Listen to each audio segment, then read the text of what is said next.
Welcome to Bible Study. This is the Bible study we are preparing for March 23rd in 2025 at St. Michael's Lutheran Church. We've been studying wisdom since the beginning of the year, and this week we want to begin with studying a book of wisdom called Ecclesiastes. If you have your Bible handy, you may want to open up to that. We're going to be looking at the first couple chapters. Before we do that, just a little quick introduction to this work and what one should expect when reading it. Whereas Proverbs was a series of little proverbs, little sayings that would help one lead a better life. And when you looked at them in aggregate, you started to see that they were talking about a faithful life. And whereas the Song of Solomon was really, I believe, working against that prevalent idea that occurs in many religions around the world, not only Christianity or Judaism, but also in Hinduism and Buddhism, which is sort of a disembodiment in which one begins to come to the conclusion that this physicality of my existence is somehow the problem. Song of Solomon refutes that. It really plays on this idea that when God made the world in Genesis chapter 1, he looked upon all that he had made and he called it good. And this is one of the things that does make Christianity and Judaism somewhat different than many of the world's religions, is its embrace of the physical nature of our existence. It refuses to say that is bad. There have been elements inside Christianity and Judaism which have downplayed that and have at times even sought to distance from the physical and tried to flee into what it would call a spiritual realm. But they always kind of implode on each other. And so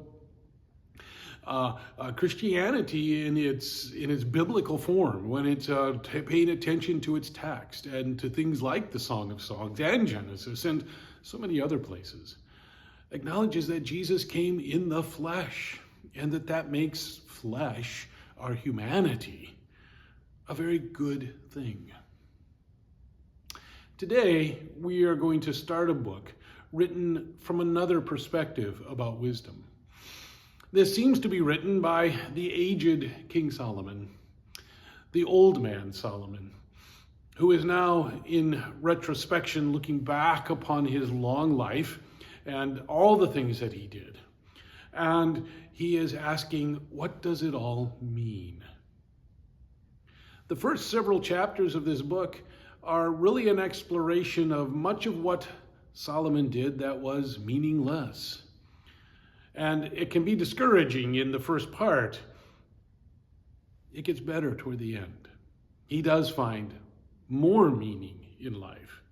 But today we're going to focus on really that part of the book in which he struggles to find some meaning.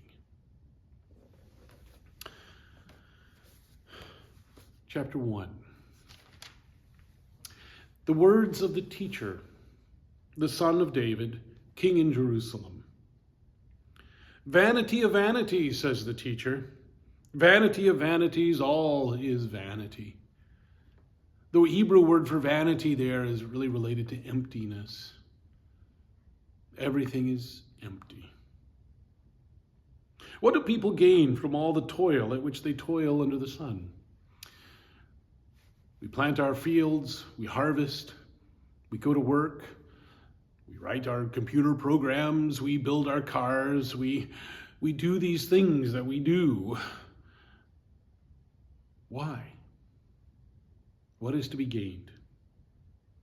A generation goes and a generation comes, but the earth remains forever.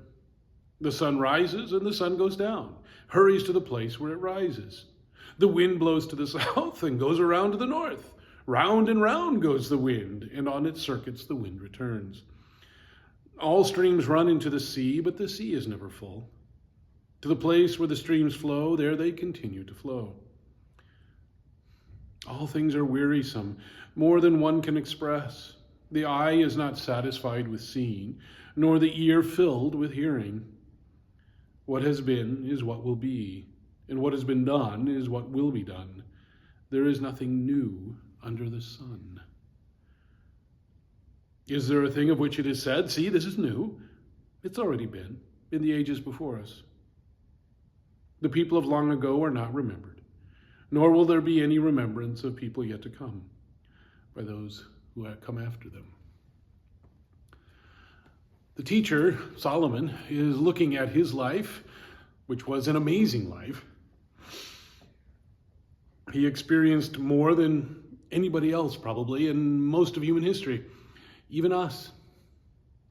And yet he says, what does it all mean? Does it mean anything? And he's seriously thinking, maybe it doesn't. I, the teacher, when king over Israel and Jerusalem, applied my mind to seek and search out wisdom, all that is done under heaven. It's an unhappy business that God has given to human beings to be busy with. I saw all the deeds that are done under the sun. And see, all is vanity. It's all a chasing after the wind. If you remember, Solomon prayed for wisdom at Gibeah.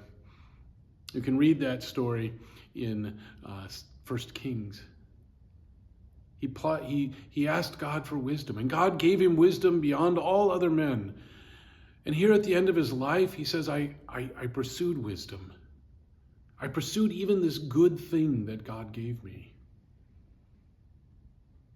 Did it mean anything? Does anything mean anything?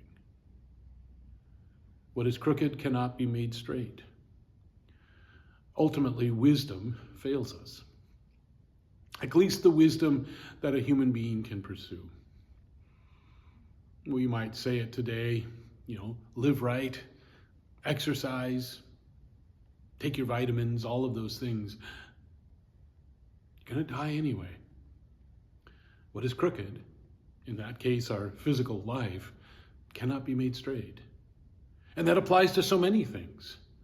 Even the wisest of rulers, the best of kings or the best of governments will always find ways to be corrupted, to make mistakes, to find an occasion for the sinfulness of humanity to express itself and to make the lives of other people miserable.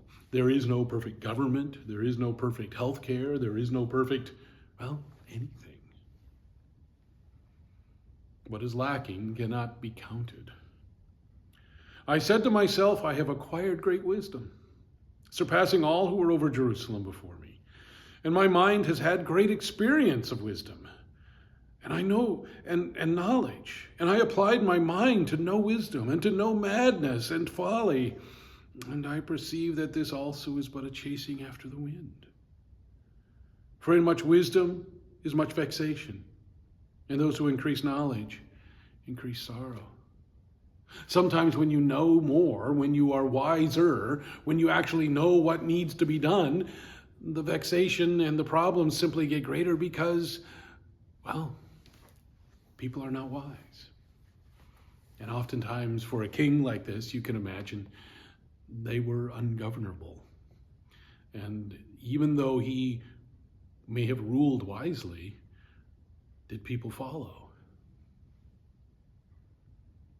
I said to myself, come now, I will take a test of pleasure. Enjoy yourself. Here he seems to be going into a philosophical school that we might call Epicureanism today. Epicurus was a Greek philosopher who lived several centuries after Solomon. He may have even gotten some of these ideas from Solomon. We know there was some reading back and forth between these cultures. And Epicurus said, I don't really think that there are any gods out there, that if there is a God out there, he's not doing a very good job of it. I think really my best job is to lead the best life that I can lead right here, to make myself as happy as I can be, to enjoy life as much as I can. Come now, I will make a test of pleasure, said Solomon. Enjoy yourself. But again, he said, this also was vanity. I said of laughter, it is mad, and of pleasure, what use is it? I searched with my mind how to cheer my body with wine, my mind still guiding me with wisdom. In other words, he said, I became an oinophile. I was going to pursue the best wine. I was going to be one of those people that is terribly insufferable about which wine he will drink. And I was gifted with this wisdom and knowledge, so I knew what the best wine was. It was vanity. My mind was still guiding me with wisdom and how to lay hold on folly until I might see what was good for mortals to do under heaven during the few days of their life. I made great works. I built houses. I planted vineyards for myself.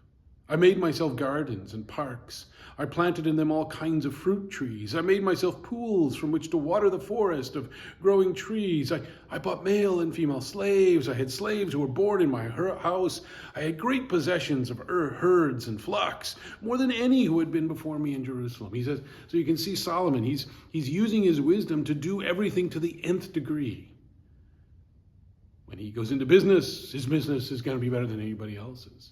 When he goes into architecture, his houses are going to be better than anybody else's.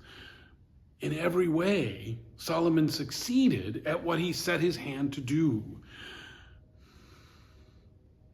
I gathered for myself silver and gold, the treasure of kings and provinces. I did the arts. I got singers, both men and women, the delights of the flesh, many concubines. I became great. I surpassed all of those who were before me. And my wisdom remained with me. In other words, I was really good at it. Whatever my eye desired, I didn't keep it from it. I kept my heart from no pleasure, for my heart found pleasure in all my toil. I was trying to find the best life, the life of my heart's desire. And because he had this gift of wisdom, he was kind of unstoppable at that.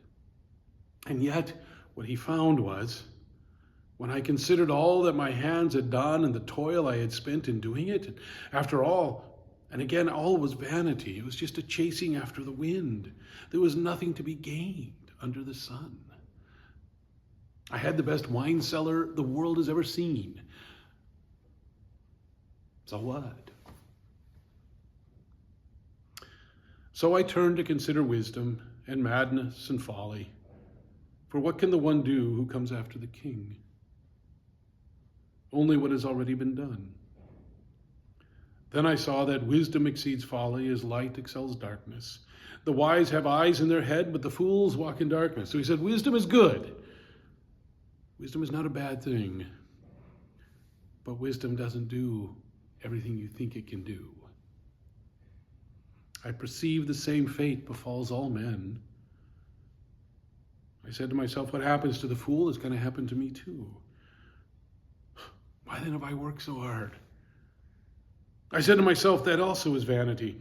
There's no enduring remembrance of wise men or fools, seeing that in the days to come all will have been forgotten. How can the wise die just like a fool? And so I hated life itself, because what is done under the sun was grievous to me. All is vanity. It's all a chasing after the wind. I hated all my toil in which I had toiled under the sun. He's now getting kind of nihilistic, he's despairing, isn't he? He's beginning to wonder, does life have any meaning? Is it in fact just you live, you die, and that's the end, and it doesn't matter? There are many voices today which would suggest that you are but a mote in this ginormous galaxy and that you and your life are utterly meaningless.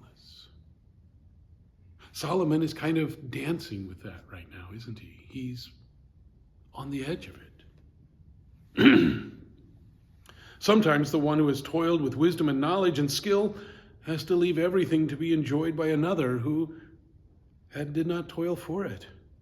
In other words, I amassed all of these things, and I'm going to die, and I'm going to give it to a fool of a son. And in fact, that's exactly what happened to Solomon, is that his son Rehoboam, who took over after him, was a complete idiot.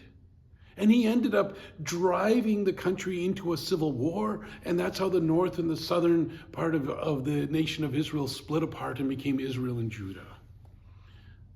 Because Solomon's son was a fool. So what do mortals get from all the toil and strain with which they toil under the sun? All their days are full of pain, and their work is a vexation. Even at night, their minds do not rest. Solomon has woken up at 3 o'clock in the morning and found his mind racing, and he couldn't get back to sleep. But here in verse 24 of chapter 2, we get the first glimpse of something. There is nothing better for mortals than to eat and drink and find enjoyment in their toil. This also I saw is from the hand of God. For apart from him, who can eat or who can have enjoyment? For to the one who pleases him, God gives wisdom and knowledge and joy. But to the sinner, he gives the work of gathering and heaping, only to give it to the one who pleases God. It's a vanity, a chasing after the wind.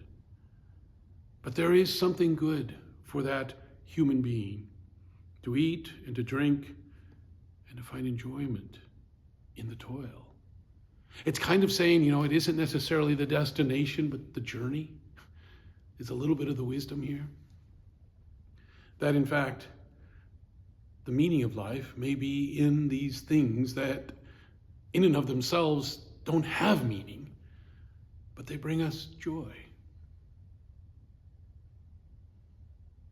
I get this picture of old Solomon sitting in his palace in some room upstairs with a window looking out over his vast gardens that he has planted, and asking this question, what does it all mean? And looking down and seeing some gardener working down there, pushing a wheelbarrow or something, digging a hole, and realizing that man probably is going to go home tonight.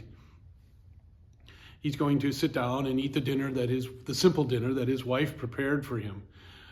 He's going to go to bed and be exhausted for all of the labor that Solomon has been watching today, but he's going to be tired and he's going to sleep. And Solomon, with all of his fine food, is probably going to have indigestion at about 2 o'clock in the morning. And he's going to ask, which of us is happier? Which of us is better? Now that can kind of become a romanticization of being poor, and I don't want to go there. But Solomon is asking us a question about, what does it mean? What is the meaning of life? You'll notice behind me is a picture you might not have seen before. It's been here at church for some time. It was given to us about a year ago. I just have not found a place to hang it. And I don't know that right here is where it's going to end up living anyway. But this is a piece of art called Pansies. It was executed by actually my sister-in-law, Sarah Nordling, Don and Charlotte's daughter-in-law. And what I love about this print, and it's a one of 8 that she made, is that it simply is beautiful for beauty's sake. It isn't saying this has meaning. It is simply saying this is beautiful. There is another set of questions to ask, and they are incredibly important for that question of what is the meaning of life? I look forward to talking with you about this book and about the meaning of life. Come to church on Sunday. If you are able, come at 9 o'clock. We have Bible study. Hope to see you there. God bless you.